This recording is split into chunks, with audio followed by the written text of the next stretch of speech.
Warzone has been dying for years now. The question is, with Verdansk coming out, can it revive the game? Well, we can obviously speculate about whether or not it'll revive the game or not, but only time will tell.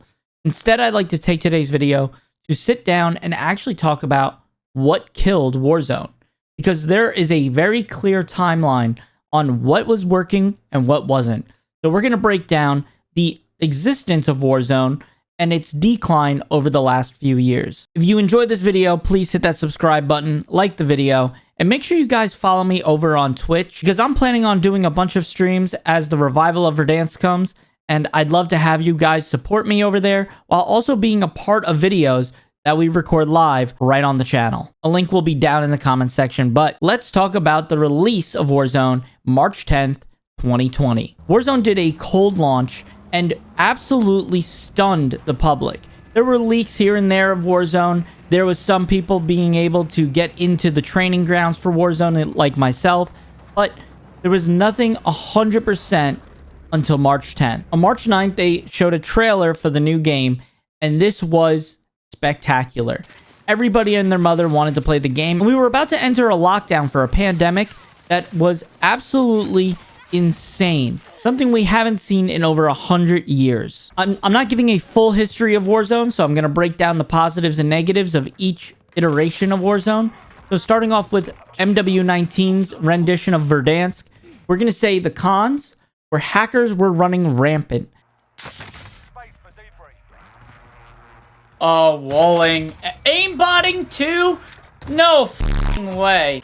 All right, chat, here we go. There was a big problem since crossplay was introduced in this game, and they were not prepared for just how bad their anti-cheat really was. Hackers were ruling the game, and it created a lot of hysteria on who was cheating and who wasn't. You also had a lot of silly bugs, things like the stim glitch, infinite gas mask, invisibility.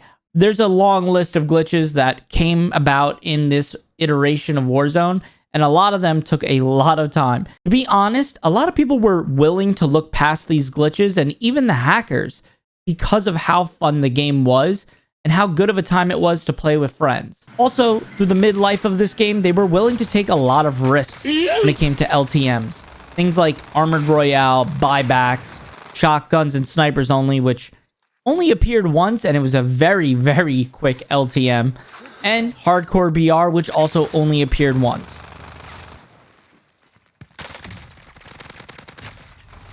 This guy really went for me when we're fighting a f***ing juggernaut. Why? Now, one of the biggest pros was that there was a large-scale Easter egg that took place during the whole life cycle of Modern Warfare 19's Verdansk. And this was the bunker Easter egg, where we had to slowly develop the story of the map by finding different event clues throughout each season that were slowly IV dripped to us until we got this absolute amazing nuke Easter egg. Price. Something's wrong in Verdansk. We also got some amazing events during this time. Now, they seem very small scale compared to now, but back then, it was so good. Was it Fortnite level? No. We had things like the Halloween event, which completely turned the whole map into a night mode and introduced zombies as a limited time mode where you could become a zombie and attack other players. But probably the most prolific was the bunker Easter egg, which took place over all of the seasons leading up to Cold War's release, which had us searching for clues on how to get Makarov until he finally launched a giant nuke. Now, this Easter egg was a ton of fun because it introduced small changes to the map like the bunkers, and we were slowly getting deeper and deeper inside the bunkers, finally revealed this big event. They're targeting their own. While this Easter egg was going on, we had a big Cold War update with Rebirth Island. Rebirth Island released in December of 2020 and gave us the first resurgence mode. Now, the map was already recycled from Blackout, but this Alcatraz map was phenomenal, and it was a great introduction to the game that really shaped a lot of the players to have different options. They could play the old school Battle Royale vibe where you have to survive, or you can kind of have more of a team deathmatch type mode up until the final circles, where it then closed down into more of a battle royale, and was a good alternative if you were just trying to level some guns, get a quick win, or just casually play for 10-15 minutes. We were then also introduced to Verdansk 84, which was released in April of 2021. And this was at the peak of the Easter egg for the bunkers, where we revealed that the map was being nuked, and we got a big reversal of time that brought us back to a simpler time for Verdansk in some ways. In other ways, a more complicated map. This map had more POIs. It had a refresh on some POIs, like Dam turning into Summit, or Quarry turning into the Salt Factory. It was a very cool rendition of the map, and honestly, my favorite. Also, with the Cold War launch, before Verdansk even changed, we got a huge update with a bunch of new guns from Cold War. Now, at first, this was a pretty buggy experience. We had guns that were not reloading correctly and whatnot, and this did probably cause some players to get frustrated and leave. Although I don't think it was enough to push most of the player base away. We were used to bugs at this point. We were used to hackers, which had gotten a lot worse, but still playable. Some glitches, though, did return after being patched, like the stim glitch and the invisibility glitch, and those were frustrating. There was also new glitches that even crashed the game because of placing a quad in a certain area of the map. So it was pretty frustrating. At this point, a lot of players also made a switch to PC if they were trying to be more competitive, because playing on console just wasn't it anymore. The graphics were very bad. And also, you're talking about the PS4 and the PS5, and the PS5 was just brand new, so it was very hard to get your hands on. So most people were still on PS4s. So the actual game itself ran pretty badly. And then you had things like the FOV being locked to 90 FOV if you were on console, where if you were on PC, not only do you get that graphic buff, but you also can change your FOV to 120 and get a huge advantage by seeing more players and more area on your screen. Some of the big pros of this era of Warzone was that we had things like more health in Iron Trials.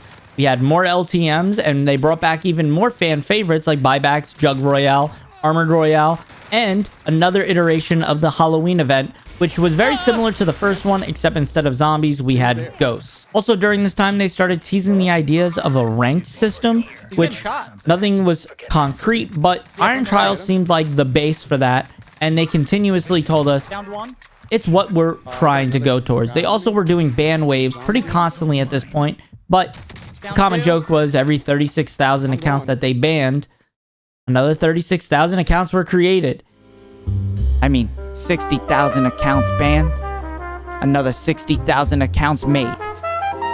It seems impossible to solve it. But I had to get deep down to figure this one out. And so that led us to a new point in the game, which was Vanguard. Now, at this point, all of the map's storyline had been tied into the game itself, from things with Makarov to things with the new Stitch. There was so many cool little Easter eggs throughout the map, and we were getting a lot of lore that was tied into this game, but there were some plot holes here and there. But to the lead up of Verdansk's final hurrah, they did one more destruction of Verdansk, where Stitch did a huge, crackdown in a lot of the middle of the map, and a lot of buildings had fallen.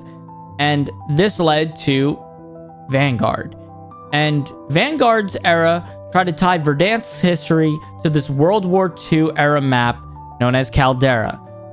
Caldera launched on December 8th, 2021, and honestly, in my eyes, this was the biggest blunder and probably one of the things that pushed a lot of players away right on launch, and especially the console players, because on console, the map didn't load correctly.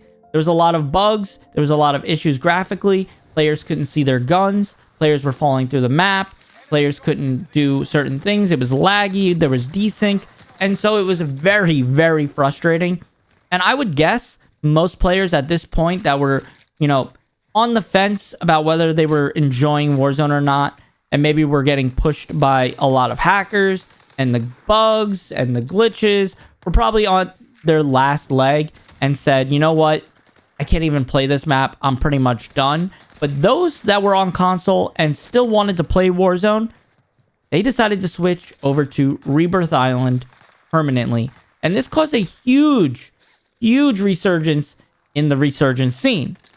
A lot of people who weren't making content or were making content on Rebirth switched to Rebirth only. And this caused a huge bump in their viewership and also a huge bump in the player base who only liked Resurgence. This trend kind of followed and stayed right up till now. Resurgence became the new norm, while Warzone's Battle Royale suffered. And we had weapons not being nerfed for months and months. We had bugs that weren't getting fixed for months and months. But as a PC player, I enjoyed Caldera a lot. There were things that I did not like the airplanes being absolute aimbot and being able to just drop 40 kills just by flying around. It was pretty broken at the time. You also had guns like the Bren that just were not getting nerfed, or the STG. These guns lasted forever. We also had incendiary rounds, but we also had some very fun metas at the same time. We had guns that were hip fire only. We had some movement buffs. We had perks that were lootable. We had some really cool quality of life updates overall, like things like the redeploy balloons, which are some of the most sought after equipment you can find in the game. Overall, I'd say the pros were that some genuine POI updates, like they added Storage Town, Boneyard. They also had a Peak update where Peak was getting grown and updated slowly. And they introduced the redeploy balloons, as I stated. Finally, though, there was an alternative to Resurgence players who still couldn't play the game and were tired of Rebirth Island, and that was Fortune's Keep, a larger Resurgence map that on its own probably could have been a BR map, and it was a very fun map. It had a lot of verticality, it had some cool POIs, and it changed a lot of how we played. Also, the movement on that map just felt right. I don't know what it was, but it really felt good. But that is about everything for Warzone 1, because then we had in November 16th, 2022, Modern Warfare 2, or the Warzone 2.0. And this was launched with the new map called Al Mazrah. 125 million players dropped in to play on the new launch of Warzone 2. And on Google Trends, you could see it is the most players Warzone has ever had in a single week. And then they almost all left, because Warzone was not Warzone anymore. It was a shell of the game because they were trying to push players to their new extraction shooter, DMZ. And a lot of the mechanics that they spent years working on with Infinity Ward for DMZ, they decided, let's just repackage all of that for Warzone. And so we got added unnecessary visual recoil. They ruined snipers. They were no longer one shot. You no longer came in with a regular inventory, but instead a backpack system where you would need to find a backpack in order to put more loot in. You had nerfed movement where you couldn't slide cancel. You were now no longer able to fly in and shoot people out of the sky. You couldn't even plate and run at the same time. They changed fall damage, so now that it will stun you at all times, and all equipment stuns you if it impacts you or blows up near you. You couldn't find vests all the time, so a lot of players could only use 2 plates, not 3, at one point. So your health was lower, making the TTK even faster. They nerfed vehicles insanely, so traversing the map made you rely on your foot because there were no redeploy balloons, and the vehicles in the game were so bad that you were almost destined to die if you jumped in one. And overall, they failed miserably by overcomplicating the game and making it no longer fun. Not to mention things like adding AI, which caused the servers to have extreme issues and lag, desync, more than any have ever had before this. The game itself was teasing the idea of AI in Vanguard during Warzone's Caldera, but at this point, it was horrendous. There really was no going back. They added strongholds, which was a new way to get loadouts. They also removed the normal way to get a loadout. They wanted you to buy your guns instead, and find perk packages. It really was just an overall L. They did not think this through. They probably didn't ask any creators, because a lot of the ones that went to COD Next and tested this told them they didn't like it and told them they need to change it back to the way it was, and they refused to listen. And that was kind of the conversation across all the studios, is that a lot of devs had told Infinity Ward, this will not fly, especially at Raven Software. But apparently Infinity Ward had such a good track record with MW19 that a lot of the trust was given to them by Activision, and they had the overall say what stays and what goes. And that caused a huge catastrophe. And I would say whoever didn't leave during Vanguard's Caldera probably left during this point. And the only ones that did stay were the hardcore fans like myself, who just loved the idea of a first-person shooter battle royale. They couldn't get behind Fortnite, but they may have went and tried Apex Legends and other games. But this still seemed like home to them. It just wasn't what they enjoyed. And that was the story for me. Now, one major pro that I'll give this game is that it introduced a ranked mode during its life cycle. That was really my only drive to play the game, and I think a lot of other players as well. It also introduced a World Series of Warzone qualifier where people could qualify online at home to play the game.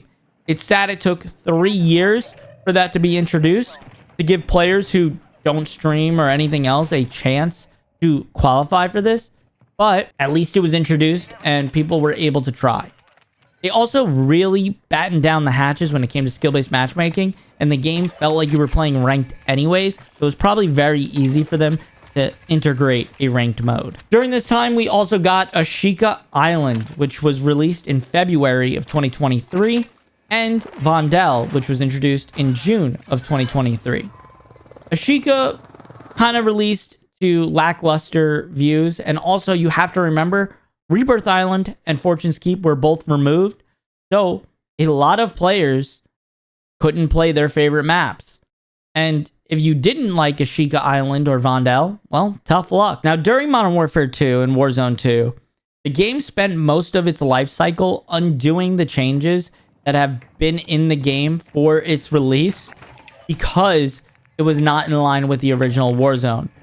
But by the end, there was still not a lot of movement. The recoil was absolutely insane.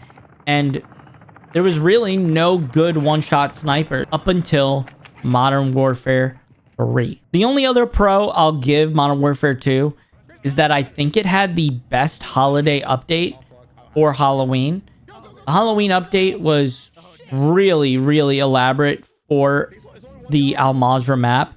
We had some really cool stuff, from alien invasions to a devil ghost train thing. We were able to go to hell and fight like characters from Diablo. We had some really cool stuff, and it wasn't just, you know, one gimmick. It was a lot of different things that you could do on the map. And honestly, I look back on that one event very fondly for the map. I'll give it that much. And I think overall, it probably wasn't a bad map. It had some really cool POIs, like High Rise returned. But because of all the other things that were working against it, it pushed a lot of the players away. Now, Warzone's newest map, Urzikistan, or Urzikstan, released on December 2023. And that was with the iteration of Modern Warfare 3. The map itself, it's okay. It's nothing to write home about. It feels like it was very heavily inspired by a combination of Al Mazrah and a combination of Verdansk, with some very familiar looking, you know, areas, like the cargo area looking like the cargo from Verdansk. But overall, the map still wasn't super nice. It still had that centered area that felt like it was the best of the best. And everybody wanted to land that area. They had a downtown kind of esque vibe, but still not super viable or fun. I will say this was a huge upgrade for movement. It finally gave people the option to slide cancel. It gave people weekly grinds for different AMPs, for brand new camos. There was events almost every week that gave a lot of content to this game for free. Bundles were bundles. They've always been in the game. But I spent more money during Verdansk than I did this game because all of the skins were pretty much earnable. And that was my favorite thing about the game. Yes, I still supported the game and bought bundles because I'm a COD sucker and love my pretty skins. But how could you not with something like this? Now, with all the quality of life updates that were added to the game, they also brought back fan favorites like Rebirth Island and Fortune's Keep.